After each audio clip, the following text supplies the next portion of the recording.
Hey guys, welcome back to my channel. It's Ani, and in today's video I will be doing my highly requested Berry Avenue thumbnail tutorial. Like I said, this is probably one of my most requested videos. I've worked on some in the past, but I never really liked the outcome, so I guess today's the day where I'm actually going to try and do one. So I'm going to make sure this tutorial is nice and slow and kind of in-depth for all the things I want to show, because in my other tutorials I tend to be kind of fast or leave things out. So I'm going to try and do my best on this one.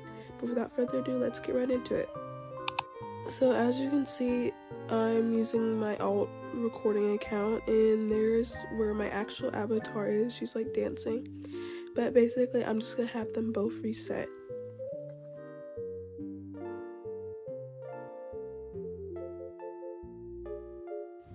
Okay, and once you're at the spawn, basically you're going to want to go over to the juice bar and stand up against the wall like where my avatar is running right now.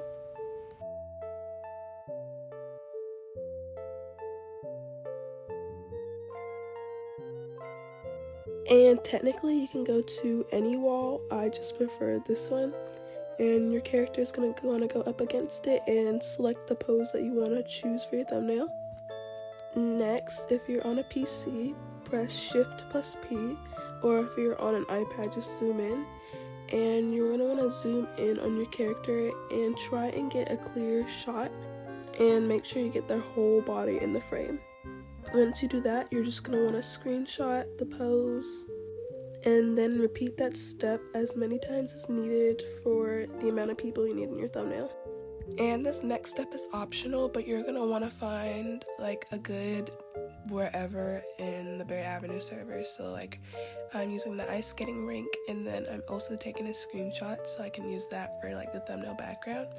This part is optional because a lot of people just use random pictures on Pinterest for their background, but I like adding some shots from Berry Avenue, so that's what I'm doing here. Next, you're going to want to send yourself the videos or pictures that you took. If you did it on mobile, you're good, but if you did it on a laptop, I usually just email myself the pictures I took so that they can send to my iPad and I can download them from there. Then you're going to want to download an app called Magic Eraser that you're going to use to remove the background from your character. I'll put it up on the screen here. And Magic Eraser is a really easy app to use. You're just going to want to put in your picture, and it's going to automatically remove the background for you. But if you don't like the way it did it, you can always erase it yourself, which usually takes a while, but I think it's worth it rather than automatically doing it. You just use the erase tool and just erase all the background around your character.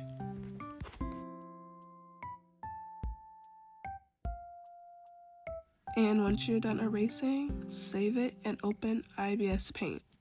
So you're going to want to open IBS Paint and make sure that your thumbnail size is exactly the size I have up on my screen. That's how you get the exact thumbnail size as well as the best quality. And then you're going to want to press OK. And then you're going to want to press the button with the 3 papers and the 1 camera. And then you're going to want to put in the pictures that you took in Berry Avenue. And I forgot I took a screenshot while I was recording, so I'm just going to go ahead and cover that up.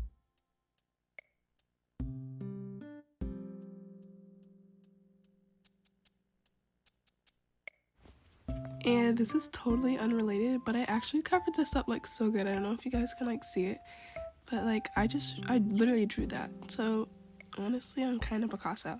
But moving forward, after you have your background, you're going to want to do the same thing, import a photo and import the character that you cut out. And you're just going to size and place it to where you want it in your thumbnail.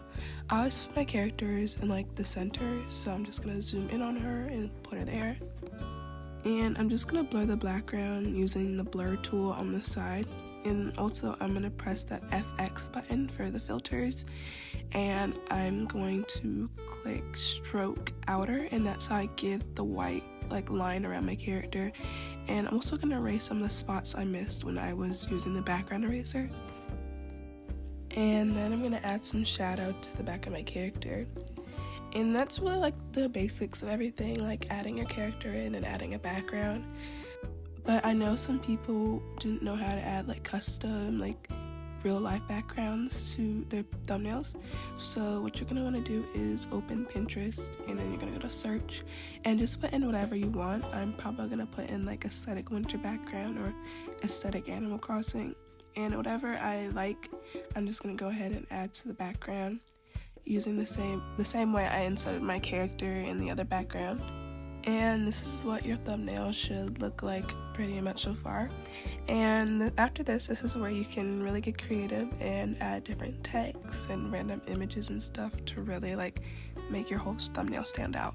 And really the rest of what you do is kind of up to personal style, and this wasn't really a tutorial on how to do my style, it was just like a tutorial on how to make a thumbnail. But in the description below I will be giving the links to a bunch of like the PNGs that I use for my thumbnails. So like the little cloud effects I have, the banners, like the kind of smoky haze and stuff like that, I'll be giving that away in my thumbnail so you guys can use that, because I get a lot of people asking me like, where'd you get the circle and stuff. So those will all be in the description box below, and like the link will be there. And yeah.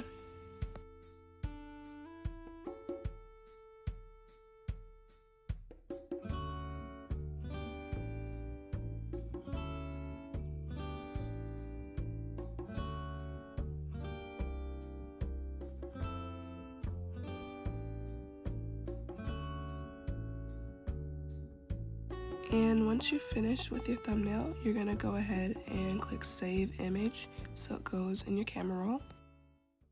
And then you're going to want to download this app called Color Tone, which you use for like the aesthetic filter. And I always use the first filter, Seychelles, and I turn down the intensity, and then I go to contrast and turn down the contrast. And then I go to color and I turn down the saturation and the vibrance. I don't have an exact like amount that I turn it down to. I just play around until I like find a good setting for the thumbnail. And once you find good coloring, just click the save button and it's now in your camera roll and your thumbnail is ready.